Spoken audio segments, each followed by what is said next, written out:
quando se fala de mulher, a gente tem que falar muito sobre autoestima.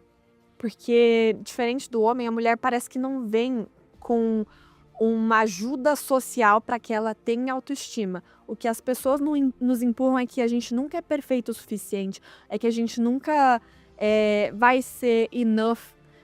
Mas quando a gente começa a se cuidar, a se tratar melhor, a fazer esporte, a cuidar da vida profissional, cuidar dos relacionamentos e, de fato, buscar ser uma pessoa mais valorosa, de dentro para fora, essa é a essência de você conseguir ter mais amor próprio, mais autoestima. Você tem um feedback positivo também nisso tudo. Então, de fato, o gráfico vai para cima e assim você tem o seu glow up. Então, para mim, no fundo, é você aumentar a sua autoestima. E aí todo o resto, ele é influenciado por isso. Então você vai ser uma pessoa mais bonita, uma pessoa mais bondosa, uma pessoa mais estimada pelos outros. Acho que pra mulher, principalmente, tem muito essa relação da autoestima. Eu vejo isso porque na minha vida, quando eu tinha baixa autoestima, tudo era influenciado pela baixa autoestima. Os meus estudos, o meu trabalho, o jeito com que eu me relacionava, o valor que eu me colocava quando eu me colocava num relacionamento e a maneira com que as pessoas respondiam a esse valor que eu me colocava. A maneira com que as pessoas, elas me destratavam porque eu não me dava valor. Uau. Vou fazer uma pergunta, você vai achar, nossa, que aleatório. Eu vou te explicar o contexto. Você dorme cedo? Durmo. Que horas? Mais Eu ou menos. gosto de dormir 8h30. Eu vi uma pesquisa, aí vou dar o contexto, né? Eu vi uma pesquisa que eu achei muito legal, fiquei fã. Essa geração, os Gen Z, eles me ensinam bastante coisa, assim.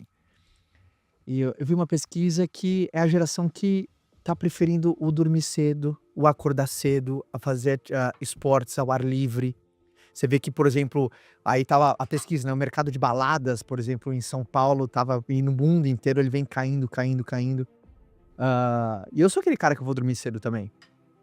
Né? Então, às vezes eu tava conversando assim, eu vou pra cama entre 9 e 9h30. Uhum.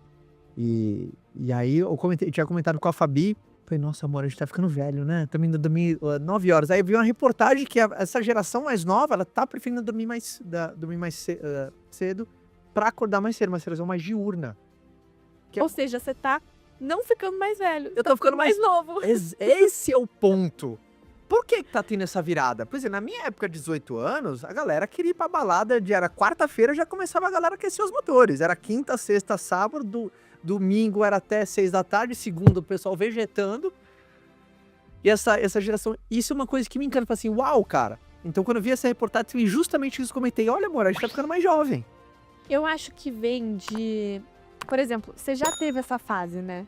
Do quê? Mais rockstar, que dormia mais tarde, festava e vegetava depois. Perigosíssimo. Então, eu também já tive. E você escolhe fazer o que você faz hoje porque você se sente melhor e porque pra você gera frutos melhores, né? Totalmente. Então, é um feedback positivo muito grande. Eu tive a minha fase baladeira e agora eu tive a minha fase super saudável, dormindo super cedo. Em qual fase eu me sinto melhor? Em qual fase eu sou mais feliz? Eu sou muito mais feliz sendo saudável. Mas assim, é anos-luz. Por que as pessoas vão escolher, então, algo que faz elas mal? Porque se eu só soubesse viver assim, ok, continuar ali. Mas as pessoas que estão experimentando dormir mais cedo, acordar mais cedo, socializar de um jeito diferente, indo correr de galera, indo pedalar, ou até indo tomar um café da manhã com as amigas, um brunch, as pessoas que estão experienciando isso, elas veem, nossa, essa vida é realmente melhor. Então, eu vou continuar ali. Sabe o que eu acho maravilhoso? É você ter personalidade aos 20 anos de falar isso. Porque eu lembro que na minha época, porque eu nunca fui um cara que curti sair muito, assim, eu sempre fui um cara mais do esporte e tal, então eu gostava de acordar cedo. Eu sou aquele cara que, cara, depois das 10 eu viro abóbora, né? Só que daí coisa, chato, o cara não vai, eu quero isso. E querendo ou não, você tá na formação quando você é jovem ainda, de não querer ser excluído de uma roda. Uhum. Então acho que a coisa mais legal é você ainda novo ter personalidade que fala assim, cara, não é pra mim. É que eu também me excluí da roda. Eu saí por livre e espontânea vontade.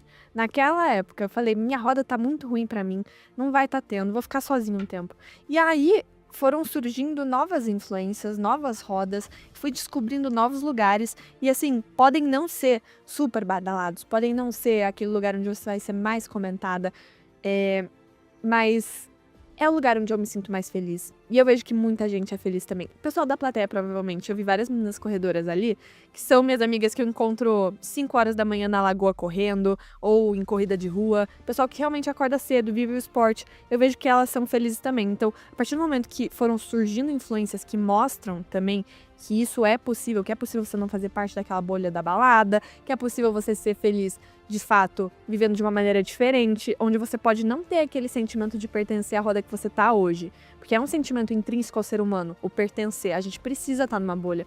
Mas a gente não precisa pertencer à bolha que a gente tá agora. Então, se a gente tá num lugar onde não faz sentido pra quem nós de fato somos por essência. A minha essência definitivamente não é baladeira. Então eu me sentia um peixinho fora d'água. Eu me sentia muito mal. Ai, vamos correr, vamos correr, vamos correr. Isso aí, vamos dormir cedo, acordar cedo pra correr. Ô, quando foi o momento que você falou principalmente do início da tua jornada, onde a sua família. Só uma pergunta: tem médicos na sua família ou você foi a primeira? Não, eu Estudar medicina, quer dizer.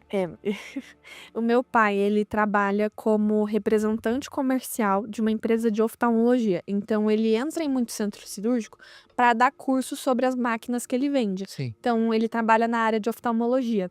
E ele convivia com bastantes médicos porque ele era vendedor. Então, Gostei dele. eu Adoro também, vender. e eu gosto mais da parte de vendedor dele. Só que ele me vendia a parte de ter contato com o centro cirúrgico como a melhor parte.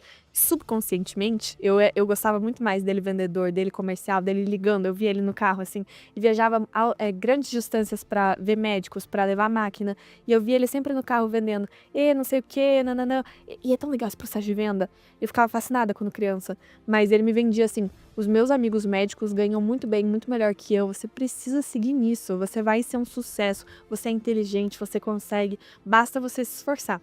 Então, foi ele que me colocou essa pilha de virar oftalmologista. Só que aí eu entrei na medicina já não vendo oftalmologia como um caminho. E, na verdade, eu não tinha nem parado para pensar muito no que eu queria caso eu tivesse liberdade de escolha. Porque eu me via num lugar de uma família classe média. Então, eu buscava muito ascensão, eu buscava muito servir, eu buscava muito ser feliz, e eu sabia que ia ter uma fase da minha vida que eu ia me dedicar muito mais, mas em algum momento ali com uns 30 anos, eu ia começar a colher frutos desse esforço, que ia ser muito grande na casa dos 20. Então, eu comecei a estudar muito porque eu já queria encurtar esse tempo e passar de primeira, para aí depois eu cursar os 6 anos de medicina, fazer minha especialização e aí empreender na área médica. Eu queria ser dona de clínica, queria depois que a clínica não precisasse mais de mim, que eu Você só já começou a gerisse. estudar medicina já querendo empreender. Esse era meu plano a longo prazo. Não era de fato trabalhar para alguém, era virar minha própria chefe. Então, De onde veio isso? Esse desejo de empreender, sabe, de ser protagonista. De onde veio? eu acho Que é que meio contra-intuitivo, né? O médico, logo no começo da carreira dele, querer fazer medicina para poder empreender e ser dono de uma clínica, geralmente as pessoas querem aquela parte mais do atendimento, mais aquele contato com o paciente. Uhum. Veio do meu pai também, porque ele contava a história de um oftalmo que era dono de um hospital de olhos. E ele falava assim: esse aqui é o que mais ganha bem. E esse aqui é o que mais tem tempo livre. Então, o que eu queria? Eu queria ser feliz, eu queria ter liberdade, porque o dinheiro pelo dinheiro não faz sentido. O dinheiro pela liberdade que ele traz de escolha para você, que para mim eu vejo muito mais sentido. Então, eu quero ser uma pessoa que tem tempo para cuidar dos meus filhos, quero ter tempo para minha família, quero ter tempo para numa terça-feira, se eu quiser viajar, ir para a Indonésia, eu quero poder fazer isso, eu quero ter liberdade de fato. Então, eu queria ascender, eu queria ir para um lugar onde os meus pais não estavam, mas eu queria fazer isso de maneira honesta e eu via a medicina como um caminho. E eu sempre amei servir, eu sempre amei fazer o bem para os outros. Então, a medicina unia tudo isso, né? Você chegou a terminar? Eu fiz 2 anos só. Quase 2 anos, não fiz nem 2 anos de medicina. Como é que foi o papo quando você falou pro seu pai, não vou mais? Desde o comecinho, quando eu entrei na faculdade, eu já falava, não tô me identificando muito, mas vou seguir, eu consigo fazer.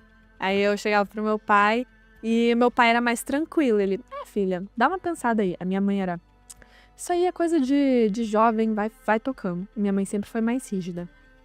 E esse papo não mudava, não mudava, não mudava. Falava pro meu avô, principalmente. Meu avô era o mais, assim, não existe a possibilidade de você parar de fazer. E cada pessoa tinha o seu feedback, mas eu fui conversando com outras pessoas mais abertas, pessoas mais novas também, e eu fui criando essa liberdade muito antes do tempo que eu tinha planejado para mim, do tempo devido, dos meus próprios pensamentos.